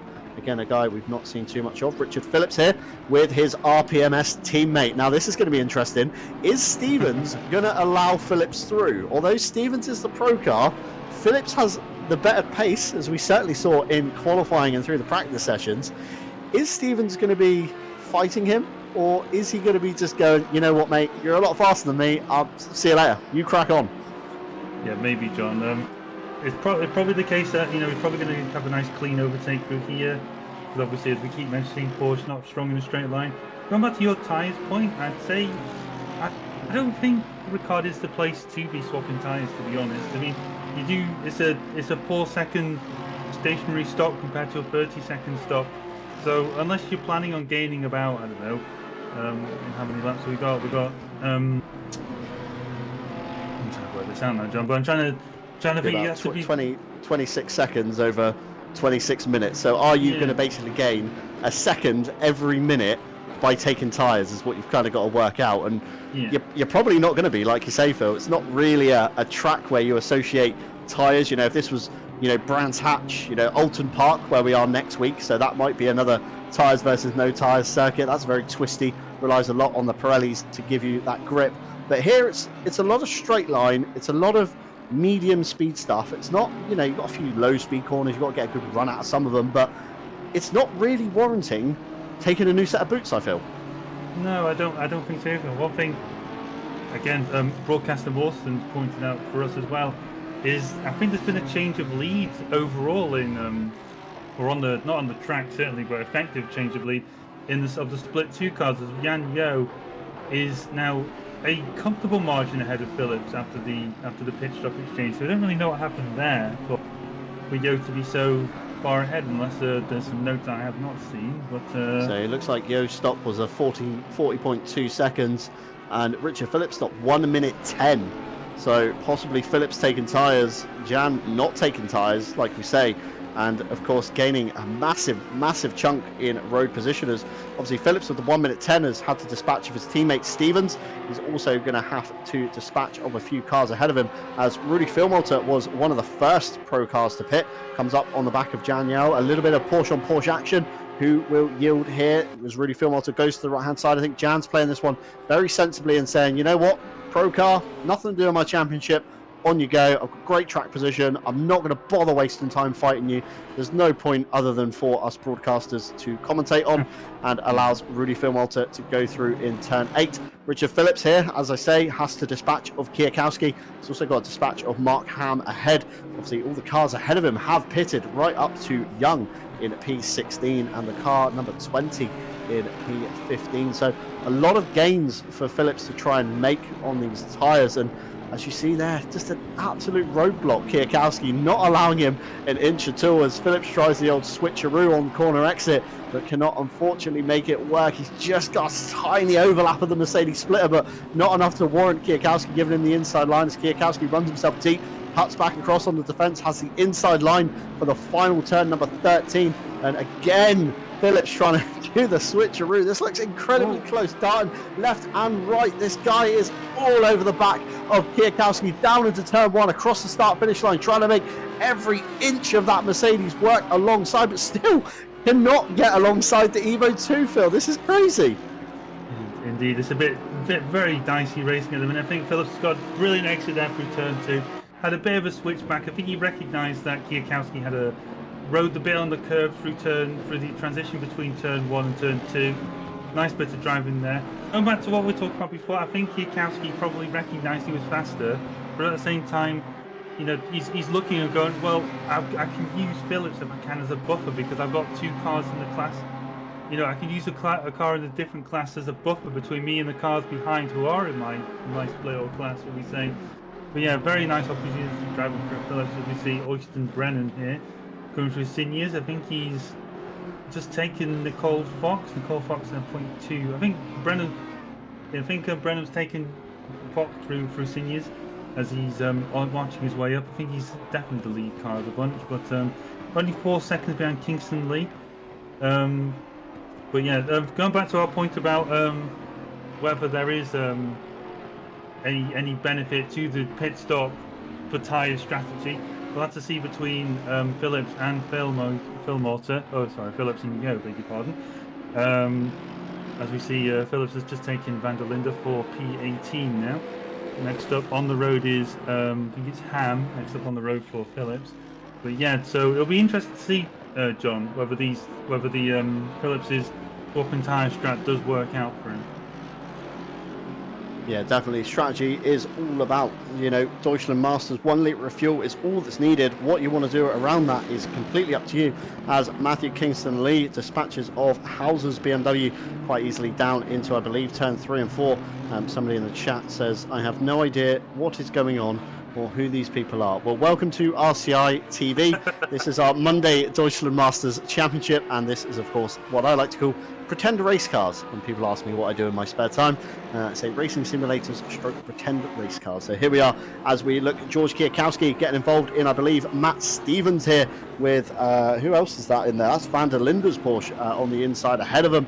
These guys getting very dicey indeed. Kwiatkowski, of course, a split 1 driver, but surrounded by a couple of split 2s. Stevens piles it up the inside of Kwiatkowski, bumps him round, aids his turning almost on the R8, and then again gives him a little rub on the outside of turn, what are we, 6 and 7 here, coming onto the straight. Kwiatkowski is not going to be too happy about that being dispatched by a split 1 this is for. Sorry, this is for a championship here. Kwiatkowski on the left-hand side of your screen takes the inside line up into turn 8, and of course he's towing the man behind, Chris Downing, into this fight, and Downing getting very close to the back of Kwiatkowski. Kwiatkowski squeezing Downing to the inside. Kwiatkowski moves left, Downing to the right, and it does allow the inside line. Stevens with a big slide through turn 8, nearly loses it, well held, but of course this allows the back of got an Audi R8 I believe for traffic behind there as we flick to a race replay. Matt Stevens in this kind of NASCAR pack style, getting a great view of Downing and Kwiatkowski. Big armour opposite lock.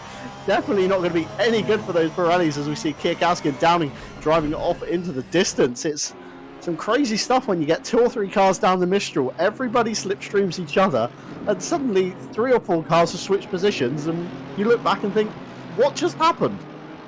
Indeed, John. I was going to say, it's a brilliant piece of racecraft there from Downing there to get past not only 1 but 2 cars on the straight. Recognised they were fighting each other for position. I think that's a bit of a opportunistic move, should we say, from was it Stevens there on Kwiatkowski to start that off, compromise both their exits onto the main straight, and full credit to Downing there. Recognised the opportunity and took it with both hands. So brilliant piece of opportunistic racecraft there. As Kwiatkowski now still behind. Oh no, he's ahead of Stevens now. It's just Van der Linde and Stevens have the. Very similar liveries at a quick glance. Plenty of those, John. Plenty of those. We have a lot of RPMS themed cars, shall we say. We have Van der Linde in the Porsche that looks very similar to Matt Stevens. We then have Nicole Fox in her R8 that looks very similar to an RPMS car, I think down the grid somewhere. I've seen another R8 there. As Rudy Filmolter sizes up John Eraser, 2 guys that are no strangers to battling each other, constantly locking horns, I feel, in all the championships. And we do see Tom Bryant being very observant in our steward's box. Downing got past Van der Linde, so made it 3 positions in 4 corners, which is quite mind-boggling to think, as the slipstream battle does continue behind with Van der Linde and Stevens. Now, this is what we're talking about, the run out of 8. If you get a poor run, it does allow the inside to 9. Stevens standing on the anchors, trying to get it turned in nice and tight. Van der Linde around the outside line does make it work, as I have noticed. Barzaghi has lost the fastest. Oh, really Filmolter there. ABS maybe not kicking in. I saw the outside wheel locking on that portion. That's allowed Jan Yao into the fight, who of course gave up the spot to Filmolter only a couple of laps ago. Now thinking, maybe I shouldn't have done this. Maybe I need to have more faith in myself, and maybe I am a bit quicker than what I think I am. But Brenham has taken the fastest lap away from Barzaghi, and Brenham is our technically leader that has pitted.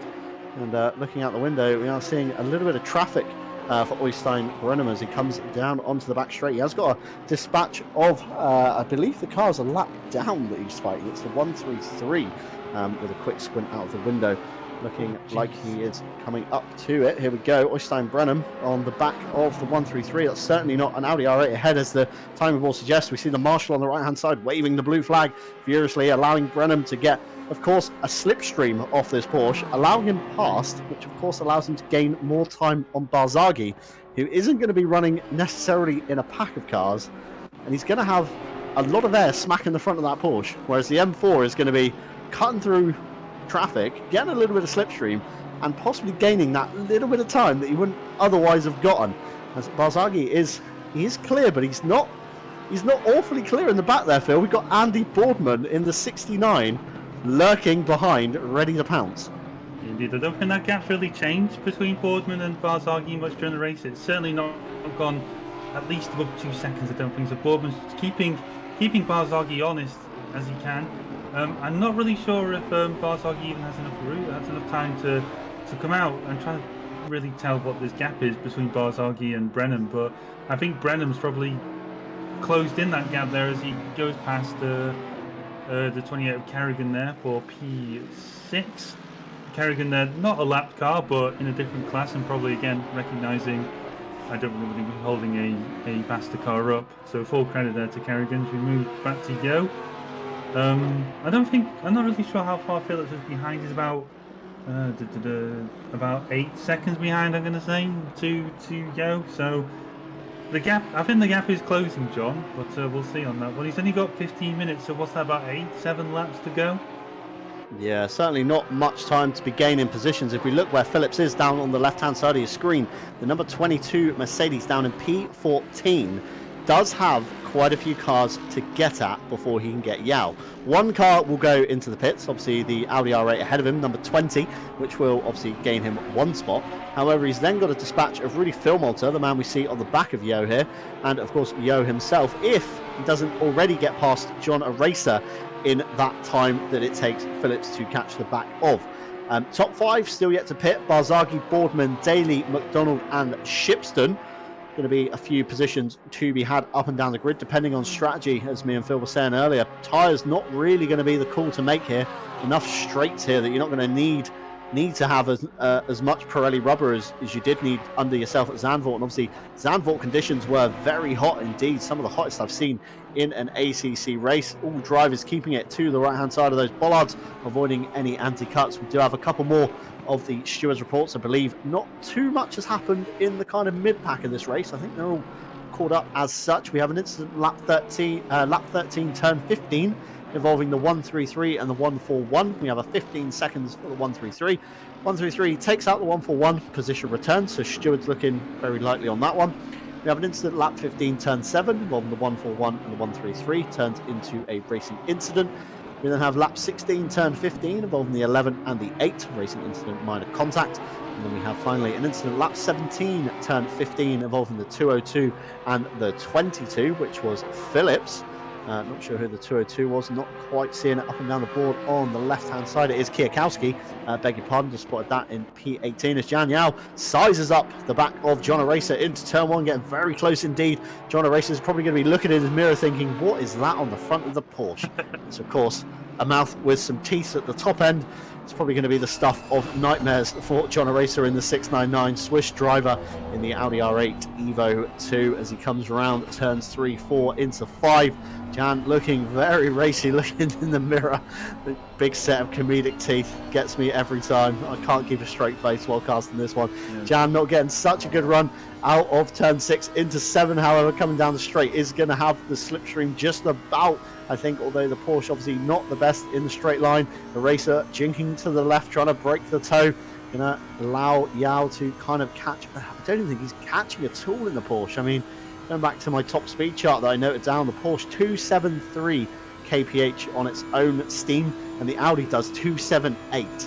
So, you know, even with a big move there from Yao, massive loss of the rear end of Philmolter, runs into the back of Yao, unfortunately too committed to turn 8 to make avoiding action. Obviously the front end of the Porsche does drag itself wide, as we see a replay here on board with Jan Yao, brakes on the 54, tips it in, has to brake, I think. I don't think he was expecting a Racer to slow up as hard as he did, but did catch Yao out, and then of course caught Philmolter out behind. So Yao's going to be nursing a bit of diffuser damage, and Philmolter's going to be nursing a bit of splitter damage.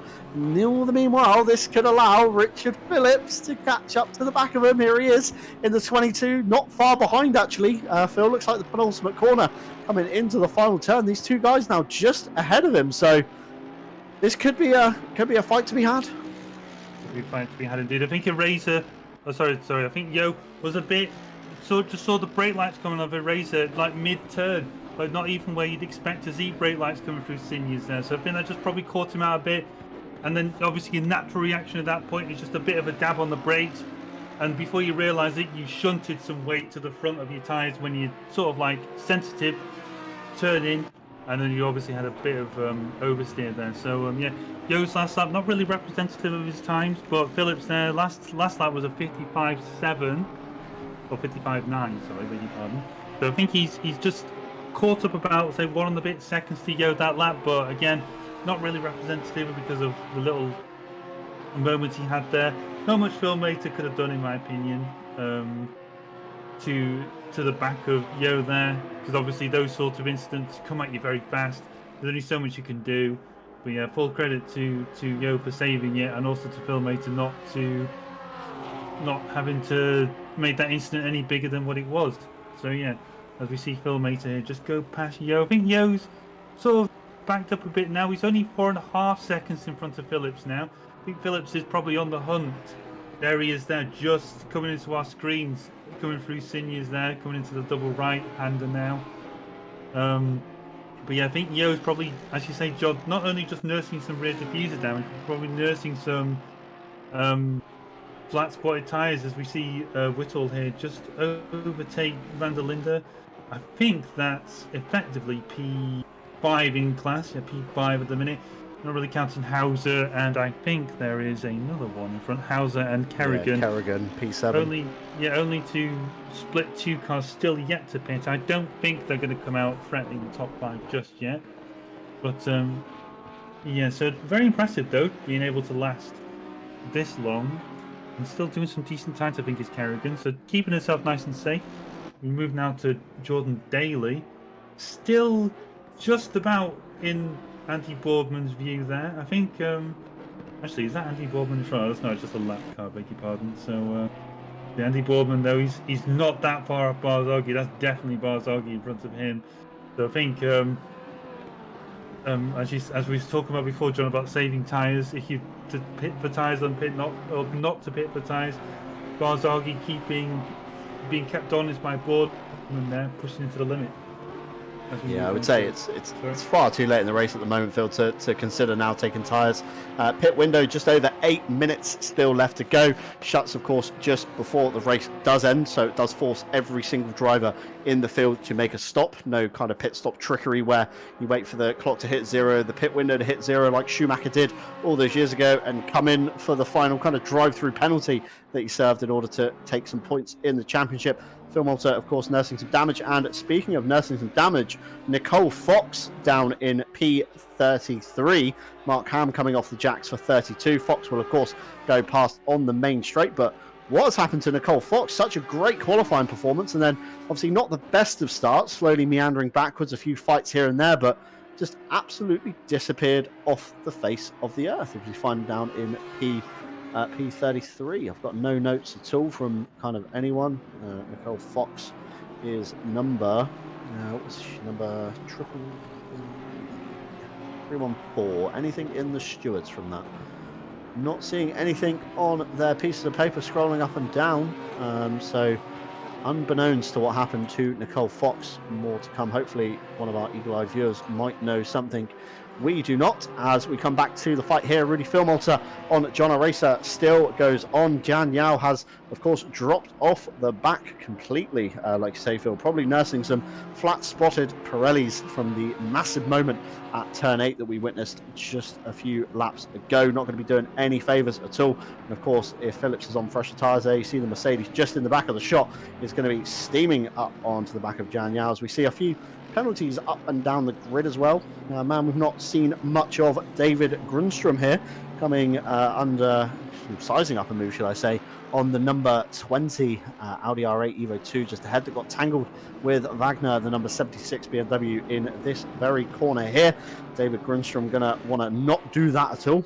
As we flick back to Phil Malta, and Boardman has finally jumped into the pit lane, trying to maybe do the undercut on Barzaghi, seeing if he can get anywhere near him at all, as I think Mark Ham, although he dropped off the jacks, hasn't moved. The M4 is still beneath us in the pit lane. Very strange as Phil Malta sizes up John Aracer. Still not enough in the wake of that Audi R8 to even get near It's absolutely crazy how slippery the R8 is in a straight line. We know the Porsche is very slow in a straight line compared to these big boys here. But Tom Shipston, again, one of your top 5 to come out. Oystein Brennan in P6 behind is probably going to end up jumping him in the pit lane, as Brennan is going to be on an absolute charge. Richard Whittle here, as we see TV cams. Slower car on the left-hand side of the straight, keeping way out of the way indeed, not wanting to get involved in any of the fights. Looks like an RPMS Audi R8 at a quick glance, but of course with the replicated liveries we have here today, could be anyone's guess. Les Stevenson in the KFC-sponsored Audi R8 ahead. Very fitting livery. Does make me very hungry indeed, looking at this livery for over an hour now. Colonel Sanders calling my name from the rear quarter panel of that car. Richard Whittle trying to get alongside, maybe after a bonus banquet for one, possibly after the race is finished in the pit lane. But Whittle not close enough to get anything done into turn 12, into turn 13 either. Stevenson, no slouch to any pressure at all. Seen him in the Spa 24 hours absorb quite a lot of it like a sponge when we competed in the World Tour just this year gone. So going to be a very consistent driver to try and get round, but we know the Mercedes does have the legs on the straight. 280 kph in the hands of Chris Downing in a very slippery setup. Whittle setup could be a little bit more downforce possibly, as battle still continues to fill between John Aracer and Rudy Philmolter. Yeah, indeed. I was going to say, just quickly looking behind us still, Yo's probably losing about between 3/4 of a second to a second a lap to Phillips at the minute, so he could be in for a tasty couple of final laps between these two, as Barzaghi now finally pits from P1. Daly in as well behind. Yeah, Daly's in just behind as well. I think Brenham's probably... Actually, has he already overtaken him? Or George McDonald's still yet to pit. He's in P1 now. Brenham though, where is Brenham? Brenham's coming through the penultimate corner now. We're just coming through the last corner, just rounding off. Apologies to Filmator and Eraser there. So we're just keeping track of the leaders at the minute. I think it's going to be a bit close now, because I think Barzaghi's just. Oh, I think Barzaghi's actually taken. Actually, yeah. Barzaghi's overcut him. You can see Boardman still behind Barzaghi here, and of course Oystein Brenham is just ahead of this man here, Jordan Daly. I believe Brenham has slotted himself into possibly P4 to see him in the back of shot behind the Greased Weasel Racing number 69 BMW coming into turn 3, 4, 5 and 6 of the complex, and Tom Shipston has of course lost out of position to Brenham. So Brenham on a real big charge here now, 4.7 seconds to the good of the back of Boardman with 4 minutes to go. So he's going to have to make up roughly a second every minute and still try to pass Boardman. As back down the grid we see Chris Downing still on his comeback drive, trying to size up Raphael Huell here, breaking into turn 1. Huell again is no slouch to being in a fight. Saw him at Zandvoort in a little train of cars, absorbing all the pressure, doing very well for himself indeed, proving why he is indeed a split 1 driver. But it's great to see, I was going to say, split 2 drivers mixing it in with the split 1, as Richard Phillips at the back of the shot there, running very wide out of turn 6, having to swoop it back to the outside to size up 7 and get a great run down the Mistral straight. And what have you seen, Phil, that I haven't? Oh, sorry, just seeing on my other monitor, just keeping track of Brenham. He just lapped Tim Ireland, and Tim had a bit of a moment through Seniors, so Brenham's had to do a bit of avoiding action there from a out of control, well, not quite out of control, but a bit of a spinning Tim Ireland, as we're about to see it. I think there you go. Just looks a bit more hectic from his on board, but yeah, some nice driving there from Brenham to avoid that. I think McDonald's now in pit lane. I think he'll probably easily slot behind. Yeah, he's just come to his box now, so he's definitely not going to be in the top. Certainly aiming for top 5, I'd say, as we go back to this battle between Filmator and Eraser. This is for P8 and 9 in class, as McDonald now slots out in. Well, that's Shipson just ahead, so he just slotted out just into P5 there, and he's now got a bit of a fight on his hands for the last, I'd say, 2 laps of this race. So we've got this lap, we've got 2 and a bit minutes left, just under 3 minutes left, should we say, John? So that's about 2 laps, depending on where the leader is. Yeah, certainly so, Phil. George McDonald, sorry, just going back to your point there. A driver that kind of meanders his way through the mid-pack at any given time, and then you kind of blink at the end of the race, and all of a sudden you've got George McDonald in a top 5. did the same at Zandvoort, and I don't know how the man does it, but he's doing very well for himself indeed. As Richard Phillips now, this is for the battle of the lead of split 2, looks to the inside of Jan Yau's Porsche. Of course, going to be suffering some rear end damage from the impact with Rudy Filmolter, the man ahead. This battle really hasn't kind of broken apart. They've gapped each other a little bit, but the Mercedes is going to make light work, I feel, of Jan's Porsche coming down the Mistral Straight out of turn 6 into 7. Jan is going to want to get the cleanest exit he can as we ride on board the splitter cam. Goes a little bit wide, still manages to keep it to the left side of the anti-cut cones as Phillips tucks in behind in the RPNS Sim Sport Mercedes AMG is making very light work. Even Jan's got his indicator on saying, you know what, mate, you're way quicker than me. You take it. I'll see you in the next round at Alton Park. The circuit that I know Jan is very good at indeed, and the Porsche should excel at all the twisty stuff over in England. There's the mouth there screaming out for more. Wants to get more top speed as he takes a lot of inside curb.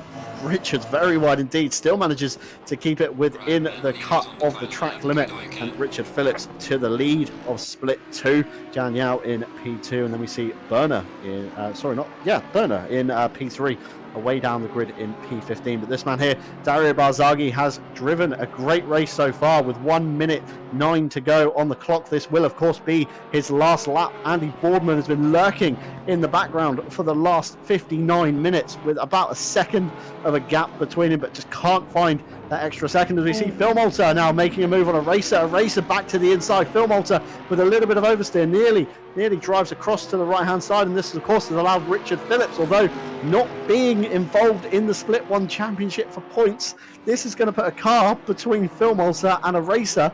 It's going to make Filmolter's pass even harder to do as Phillips dives to the inside, can't quite make it work. Filmolter maybe giving him a little bit more room. Phillips trying the old switcheroo like he's tried many a times before, gets the overlap coming out of turn 2 down into turn 3 and 4 alongside Porsche on the outside, Mercedes on the inside. Phillips thinking twice about that, went a bit cautious on the brakes. I was expecting him to brake super late and do a massive lunge on Filmolter, but unfortunately not.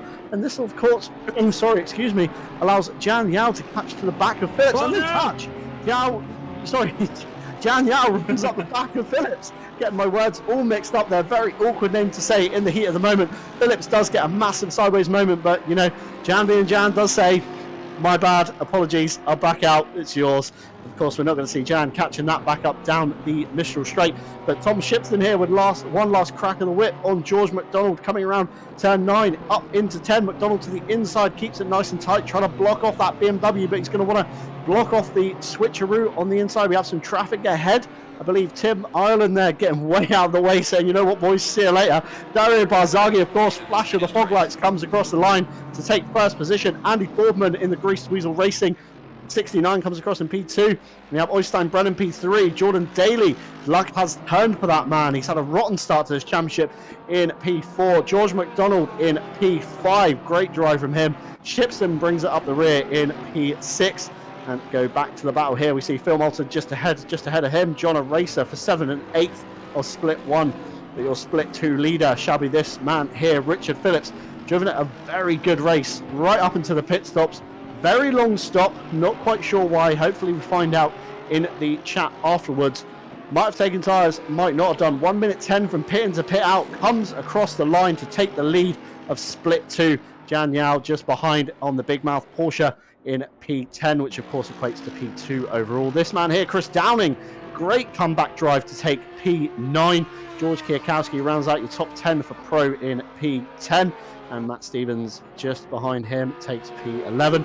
And then we see the rest of the split 2 guys, Berner, Stevenson, Withel, Kerrigan and Hauser in that order across the line. And we still have, of course, I'm not used to such a big grid here at the Deutschland Masters, having such, you know, a variety of split 1 and 2 cars, but battle doesn't look like it's done here yet. Van der Linde sizing up from the number 20 Audi R8 ahead, seeing if he can get any kind of move done into turn 11 and 12, although I think Keith Withel is Keith Withel? Yeah, it is, sorry. Keith Withel going to just about survive, I think, from the 20, and I think the 20 is just about going to survive from Van der Linde as the rest of your split 2, although Crimson ahead does have a 5-second penalty, so if he hasn't got enough gappage, he's going to be sliding his way down the grid, unfortunately. But a great comeback drive from Crimson, who of course got caught out by the timings in qualifying. Shuffled to the back of the grid, Phil. What a great race. We got somebody in chat had to back off like 15 seconds at the end as I was 1 lap short of fuel. What a nightmare. That's something you don't want to be doing. But great racing up and down the grid tonight, Phil. Combined split 1, split 2. Thought it would be a bit messy, but I think it's been relatively clean. I would say it's been relatively clean, and it's also been some brilliant piece of racecraft from both people in split 1 and 2. Sorry, I beg your pardon, just something in my throat. But yeah, it's been a very, as you say, John, clean race, some great driving, and some interesting strategies as well. So we'll just have to, hopefully, we'll have a chat with Phillips. But yeah, interesting strategy. But yeah, full credit to George McDonald as well. We saw him having to fight a fair few cars and defend his position for a fair few times. I think he didn't start very high up. So yeah, just as impressive from him. But yeah, and also very well done to Barzaghi as well. I think we had it in our heads, maybe because of Brenham's what do you call it, like earlier pit stop. We were under the impression of that was his win. But full credit to Barzaghi there. Kept his head down, had a nice clean bit of road in front of him, and used it to his advantage for a quite impressive win around arguably Porsche's weakest track on the calendar.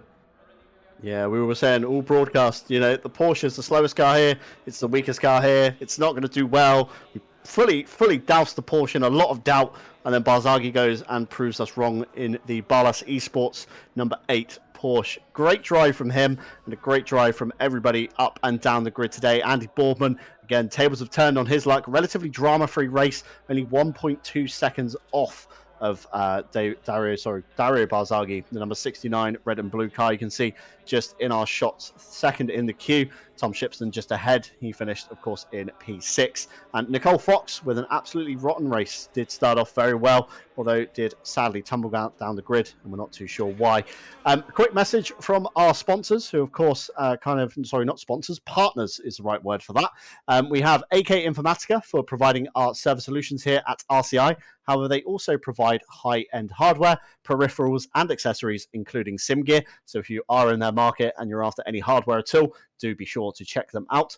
Driver61.com. You can, of course, get 25% off your driver coaching by using our discount code. We have a link in the description below, and you can, of course, head over to driver61.com to see what they can offer you in your pursuit of lap times. And, of course, lastly, Fanatec, your one-stop shop for the best sim racing equipment on the market. You can, of course, use our affiliate link in the description below, and it won't cost you a penny, but it does help us here with the running costs at RCI, which, of course, everybody from all staff members here do completely for the love of the sport. So yeah, I think we're gonna be wrapping up there for tonight. My name is of course John Dalton, and if you'd like to see me at all anywhere, you can catch me over on Twitch, twitch.tv Oreos, and then put a H on the end of it, so it becomes Oriosh. Need to get back into streaming more, so I'm going to try and do that in the next couple of months with some more free time. From my partner, first time ever casting with him, Phil Roberts, it has been a pleasure. And of course, from Ryan Mawson behind the cameras, and to all of our stewards that have given up their evening tonight to live steward Split 2 and Split 1. Split 2 boys not going to be used to this, but hopefully it gives them that motivation to try and push themselves to get into Split 1. You can, of course, join us same time, same place next week, 7:30 UK time, where we head to round 5 over in Alton Park. Going to be a very, very close race indeed, with some, again, like we saw at Zandvoort, a lot of pack racing happening. So from myself, from Phil, and from Ryan, and from all the stewards, we bid you farewell. We hope you have a good evening and enjoy the rest of your week. Take care. See you later.